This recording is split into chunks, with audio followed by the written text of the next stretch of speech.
Saudara, Pertamina Grand Prix of Indonesia 2024 akan digelar di sirkuit Mandalika, Nusa Tenggara Barat 27 hingga 29 September mendatang. Seperti tahun-tahun sebelumnya, event ini akan memberi dampak ekonomi besar untuk Indonesia. PT Aviasi Pariwisata Indonesia Persero atau Injourney melalui anak usahanya Injourney Tourism Development Corporation (ITDC) kembali menghadirkan Pertamina Grand Prix of Indonesia di Pertamina Mandalika International Circuit, Nusa Tenggara Barat. Kehadiran event olahraga berskala dunia ini diharapkan memperkuat sportainment tourism di Indonesia sekaligus mendorong sektor pariwisata di Indonesia.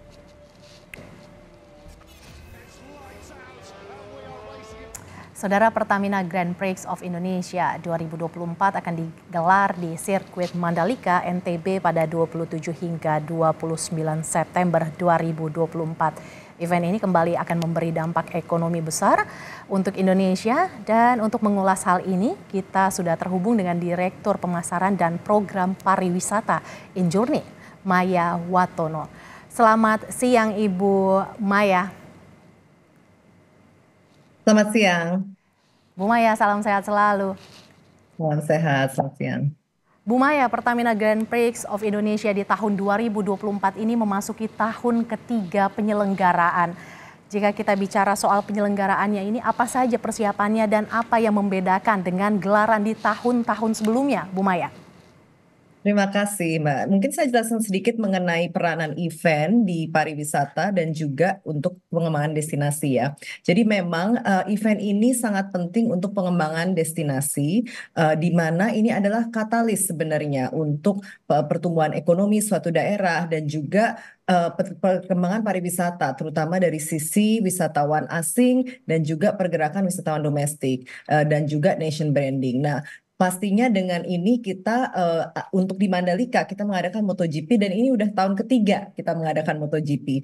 Setiap tahun kita berusaha improve dari tahun ke tahun, dan untuk tahun ini kita ada 4 perbedaan yang fundamental di tahun-tahun sebelumnya. Yang pertama adalah dari sisi infrastruktur dan aktivasi sirkuit. Sirkuit ini kita ada penambahan atap di beberapa area grandstand. Jadi yang sebelumnya mungkin grandstand hanya beberapa yang beratap, sekarang sudah ada penambahan atap di beberapa grandstand. Jadi tidak terlalu panas saat menonton MotoGP. Lalu juga infrastruktur di sekeliling sirkuit kami perbaiki.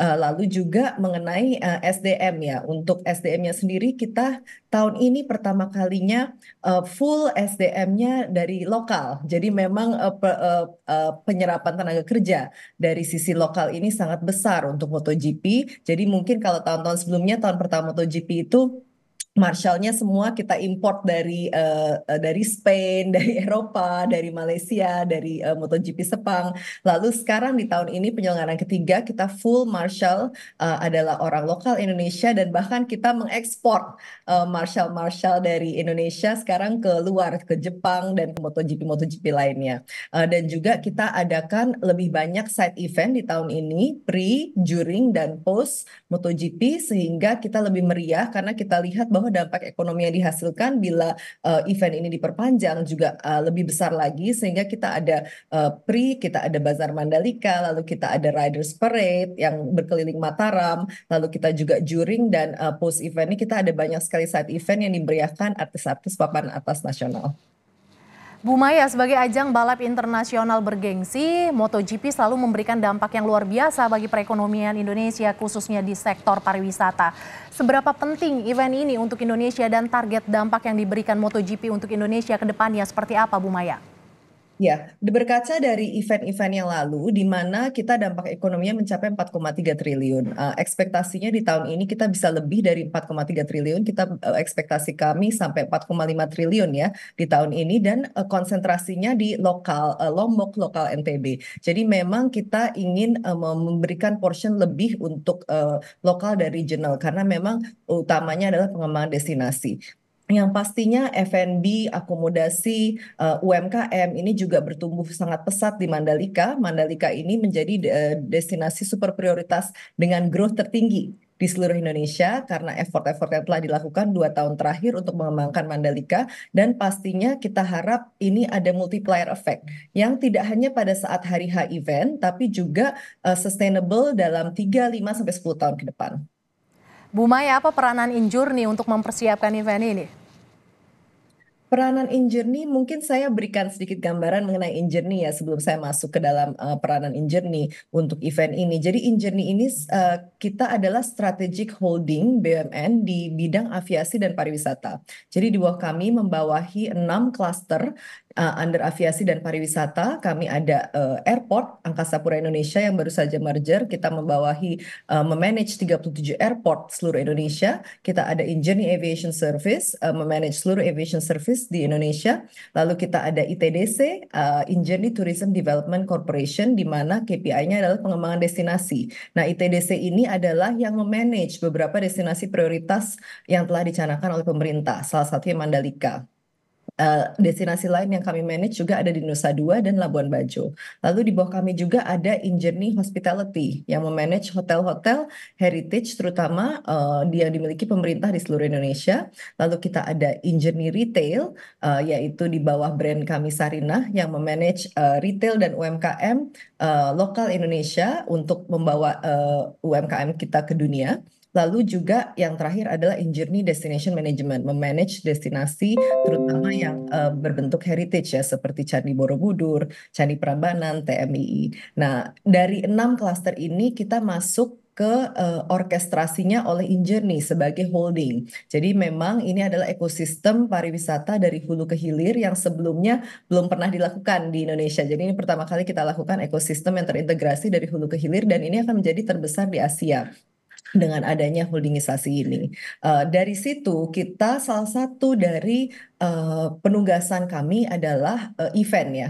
Event ini kenapa kita ditugaskan beberapa event ini, terutama event internasional yang merupakan adalah event negara, karena kita menyadari pentingnya event sebagai katalis pengembangan destinasi maupun mendongkrak pariwisata Indonesia sebagai backbone of economic growth. Jadi kenapa memang event-event berskala internasional di mana mata dunia melihat ke Indonesia ya, kita ada jutaan ratusan juta pasang mata yang akan menonton di saat MotoGP ini berlangsung tanggal 27 sampai 29 September nanti, dan juga pastinya dampak ekonomi yang besar yang dihasilkan dari event ini. Bu Maya, selain ajang balap, apa saja yang bisa dinikmati oleh masyarakat khususnya pecinta balap saat event nanti digelar? Ya, untuk tahun ini kami lebih mengadakan banyak sekali side event ya selain MotoGP. Jadi dari 3 hari, selama 3 hari ini kita ada side event yang dimeriahkan oleh banyak sekali artis papan atas nasional yang akan tampil dalam 3 hari. Tapi juga kita ada Basar UMKM di Mandalika. Lalu kita juga ada Riders Parade di mana ada 12 riders MotoGP yang akan parade di Mataram. Lalu juga ada meet and greet, jadi ada banyak sekali aktivasi yang akan kami lakukan selama 3 hari ke depan dari tanggal 27 sampai 29 September. Menarik sekali Bu Maya. Lantas bagaimana persiapan dan kolaborasi antar sektor untuk menyiapkan acara ini Bu Maya?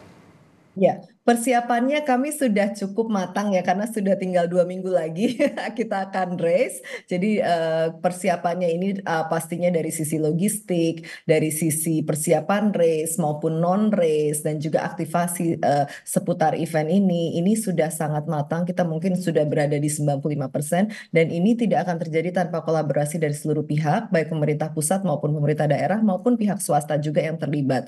Jadi dari pemerintah pusat banyak kementerian dan lembaga yang berkolaborasi untuk event ini.